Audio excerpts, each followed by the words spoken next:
बचपन में एक ना एक बार तो हम सभी सोचते हैं कि काश हमारे पास भी कोई जादुई ताकत होती। हमारी आज की कहानी भी कुछ ऐसे ही खास लोगों के बारे में है। कहानी की शुरुआत में हम यूरोप के सबसे छोटे देश इलेरिया के शाही खानदान की छोटी बेटी समैंथा को देखते हैं, जिसे राज परिवार में पैदा होने के बावजूद भी एक राजकुमारी की तरह नहीं रखा जाता था। और वहीं दूसरी तरफ उसकी बड़ी बहन एलेनोर को सभी चीजें एक बार बोलने पर मिल जाती। हालात बद से बदतर तो तब हो गए जब सैम के पिता, जो कि वहाँ के राजा भी थे, उनकी एक प्लेन हादसे में अपने भाई के साथ ही मौत हो गई। उनकी मौत के बाद से ही सैम की माँ कैथरीन ने उस देश का राजपाट संभाला और कुछ ही हफ्तों बाद जब एलेनोर 18 साल की हो जाएगी तो उसकी माँ के बाद उसे रानी बना दिया जाएगा। सैम को तो मानो उस परिवार का कभी हिस्सा ही न माना गया हो। अपनी जिंदगी को एक आम आदमी की तरह जीते हुए वो किसी के साथ भी घूम सकती थी, जिनमें से एक लड़के का नाम माइक था। देश में तानाशाही के विरोध में सैम और माइक ने सड़क पर रॉक म्यूजिक की एक परफॉर्मेंस की, जिससे वहाँ लोगों की भीड़ के साथ पुलिस भी पहुँच गयी। सैम ने अपने स्केटबोर्ड से पुलिस का ध्यान भटकाने की कोशिश की, पर एक ट्रैफिक साइन से टक्कर होने की वजह से पुलिस ने उसे धर दबोचा। जब उसे वापस घर लाया गया तब उसने अपनी माँ को बताया कि देश के लोग सरकार से नाखुश हैं, और कैथरीन ने तो इस बात को मानने से साफ इनकार कर दिया।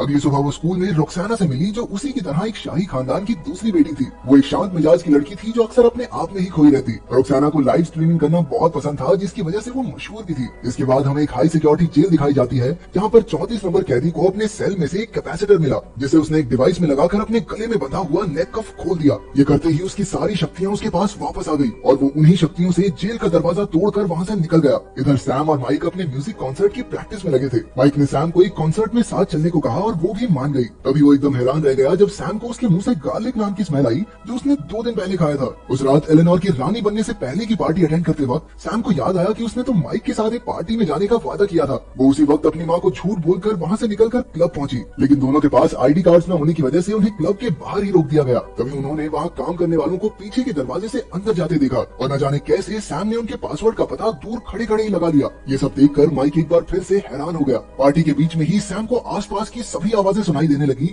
यहाँ तक कि दिल की धड़कन से लेकर एक छोटे से कीड़े की भी। उसे एकदम से बेचैनी सी हुई और उसने फायर अलार्म बजा दिया, जिसकी वजह से पार्टी बंद हो गई और दोनों को पुलिस फिर से अरेस्ट करके ले गई। कुछ समय बाद दोनों के घर वालों को बुलाकर उनको छोड़ दिया गया। कैथरीन ने सैम को झूठ बोलने की सजा देने के लिए उसे गर्मी की छुट्टियों में भी स्कूल भेजने का फैसला किया। इधर 34 नंबर कैदी अपने पार्टनर को फोन करके उसके सेब वाले आइडिया की तारीफ करते हुए बताता है कि कैथरीन ने ही उसे जेल में डाला था। वो अपने अगले कदम के इंतजार में था और साथ ही उसकी नजर सैम पर भी थी। अगले दिन स्कूल में उसे जानवरी नाम की एक लड़की मिली, जिसने बताया कि उसके पिता और सैम के अंकल दोस्त थे। क्लास में मैथ्यू, टूमा और रुक्साना भी बैठे हुए थे। कुछ देर बाद प्रोफेसर जेम्स ने उन्हें बताया कि शाही खानदान के दूसरे बच्चे होने की वजह से उन सभी में बचपन से ही एक अनोखी शक्ति मौजूद है, जिसका उन्हें अभी तक अंदाजा भी नहीं। और इस बार गर्मी की छुट्टियों के दौरान उन्हें सीक्रेट सोसाइटी के लिए तैयार किया जाएगा। अपनी माँ कैथरीन को इस सीक्रेट सोसाइटी प्रोग्राम की हेड के रूप में देखकर सैम हैरान हो गई। कैथरीन ने सभी को बताया कि ये सीक्रेट सोसाइटी राजा या रानी पर आने वाले सभी खतरों से लड़ने के लिए बनाई गई थी, लेकिन अगर उनमें से कोई भी इसका टेस्ट पास नहीं कर पाता तो उसकी याददाश्त मिटा दी जाएगी, ताकि उन्हें अपनी शक्तियों के बारे में याद ही न रहे। उनकी पहली ट्रेनिंग में उन्हें एक पिरामिड तक पहुंचना था, जबकि पूरे कमरे में लेजर हथियार थे। जैसे ही टूमा आगे बढ़ा तभी उस पर एक तरफ से हमला हो गया। धीरे धीरे सभी आगे बढ़ने लगे और अपनी शक्तियों के बारे में जानने लगे। रुक्सोना के पास गायब होने की शक्ति थी। टूमा अपनी शक्ति से लोगों को काबू कर सकता था और इधर दूसरी तरफ सैम को बारीक से बारीक चीजें सुनाई और दिखाई देती थी, जिसकी वजह से वो बाकी सबके मुकाबले बहुत तेजी से टेस्ट को पास कर रही थी। पर सभी स्टूडेंट्स अपने पहले टेस्ट में फेल हो गए। इसके बाद जनवरी को पता चला कि उसके पास दूसरों को बस छू कर कुछ देर के लिए उनकी शक्तियाँ चुराने की ताकत थी और मैथ्यू कीड़ों को अपने वश में कर सकता था। अगले दिन सभी को उनकी शक्तियों के हिसाब से उन पर काबू पाने के लिए एक्सरसाइजेस दी गई। सैम को एक स्पीकर से भरे कमरे में ले जाकर आवाजों को ध्यान से सुनने को कहा गया। टूमा को एक चार्ली नाम के कुत्ते को अपने काबू में लाने का टास्क दिया गया। मैथ्यू को कीड़ों को पूरी तरह अपने वश में लाने का काम मिला। उधर रॉक्सोना को बर्फ और बारिश में अपनी शक्तियों का इस्तेमाल करना सीखना होगा। जनवरी को अपनी शक्तियों के दम पर एना से उसकी पानी के नीचे सांस लेने की क्षमता सीखनी थी। जेम्स ने बच्चों का टेस्ट लेने के लिए जानबूझकर सैम को जहरीला खाना पकड़ाया, जिसके बाद जनवरी ने सैम को अपना सेब खाने को दिया। उसी रात माइक के पिता ने उसे सैम को फोन करते देखा और न जाने क्यों बिना बात ही सैम से दूर रहने को कहा। अगले दिन सैम अपनी माँ से मिलने पहुंची, जिन्होंने उसे एक अंडरग्राउंड हेडक्वार्टर दिखाया। वहाँ बहुत सारी कीमती चीजें पड़ी थी, जिनमें से एक डीएनए बेस्ड नैनो डिवाइस था, जो एक जैसे डीएनए वाले लोगों को टारगेट करता था। कैथरीन ने उसको अपनी शक्तियों पर काबू लाने के कुछ तरीके बताए। इसके बाद रॉक्साना को छोड़कर सभी बच्चों ने अपनी शक्तियों पर काबू पा लिया था। सिर्फ रॉक्साना ही आगे नहीं बढ़ पा रही थी, इसलिए जेम्स ने उसको इतने बिखरे हुए बालों में लाइव हो जाने की धमकी दी। और ये सुनते ही रॉक्साना ने अपनी शक्तियों का इस्तेमाल करके खुद को गायब कर लिया।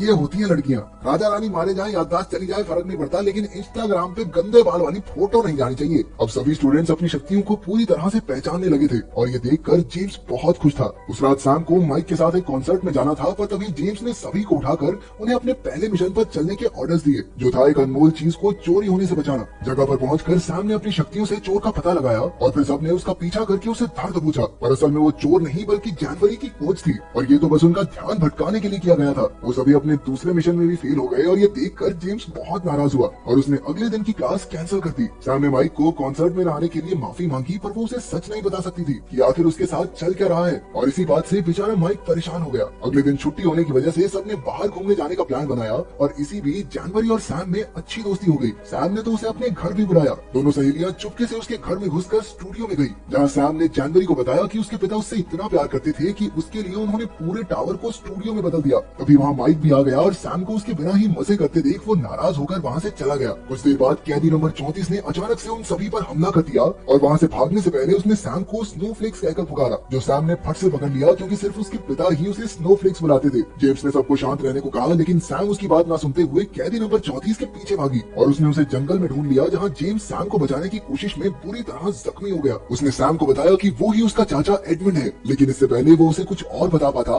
जानवरी वहाँ आ गई और चोरी की हुई शक्तियों से उसे एक जोरदार मुक्का दिया। वो सैम और प्रोफेसर जेम्स को वहाँ से ले गई, जिसकी हालत इतनी नाजुक थी कि उसे हॉस्पिटलाइज करवाना पड़ा। कैथरीन को अब हार मानकर अपनी बेटी को सारा सच बताना ही पड़ा। उसने बताया कि एडमंड ने ही राजा बनने के लिए उसके पिता को मार दिया था और उसके इस गुनाह की वजह से कैथरीन ने उसे हाई सिक्योरिटी जेल में बंद कर दिया था। सैम अपने चाचा से मिलने जेल पहुंची, जहां एडमंड ने उसे बताया कि वो दरअसल देश में तानाशाही को पूरी तरह खत्म करना चाहता था, ताकि सभी लोग बराबरी से जी सके। उसे पहले तो लगा था कि उसका भाई राजा बनने के बाद कुछ बदलाव लेकर आएगा, लेकिन बहुत इंतजार करने के बाद भी कोई बदलाव नहीं आया। इसलिए उसने दिल पर पत्थर रखकर उसे मार दिया। इसके बाद वो अपनी बड़ी बहन से मिली, जिसने उसे विश्वास दिलाया कि रानी बनने के बाद वो इस देश में बदलाव जरूर लाएगी। उसने अपनी बहन पर विश्वास कर लिया और बाकी सब भी एलेनोर के राज अभिषेक में उसकी पूरी सिक्योरिटी का ध्यान रखने के लिए तैयार हो गए। उस रात सैम हॉस्पिटल जाकर जेम्स से मिली और उसने जेम्स से माफी मांगी। राज्य अभिषेक वाले दिन दुनिया के सभी शाही खानदान के लोग वहाँ पहुँच गए। टूमा उस दिन अपनी शक्तियाँ इस्तेमाल नहीं कर पा रहा था क्योंकि उसकी शक्तियाँ जानवरी ने चुरा ली थी और वो चुपके से अंडरग्राउंड हेडक्वार्टर्स में पहुँच गई। वहाँ जाकर उसने गार्ड्स को एडमंड को छोड़ने के ऑर्डर्स दिए और हमें पता चलता है कि एडमंड के साथ फोन पर कोई और नहीं बल्कि जानवरी ही थी। वो दोनों शुरुआत से ही मिले हुए थे। फिर उसने वापस जाकर अपने दोस्तों को अपना पीछा करने को कहा और उन्हें सेल में बंद कर दिया, लेकिन मैथ्यू ने अपनी एक मक्खी की मदद से सैम को सारी बात बता दी। सैम ने अपनी शक्तियों का इस्तेमाल करके एडमंड को ढूंढ लिया और उसका पीछा करने लगी। इधर रानी का राज अभिषेक शुरू हो चुका था और एडमंड ने वहाँ पहुंचकर एक नैनो डिवाइस फिट कर दिया, जो उन सभी लोगों को खत्म कर देगा जिनमें भी शाही खानदान का खून है। सैम को पता चल चुका था कि जानवरी उसके पीछे आ रही है। वो भागकर माइक के घर गई और उससे मदद मांगी। पहले तो माइक ने मना कर दिया, लेकिन जब सैम ने उसे अपना सीक्रेट बताया तो वो मान गया।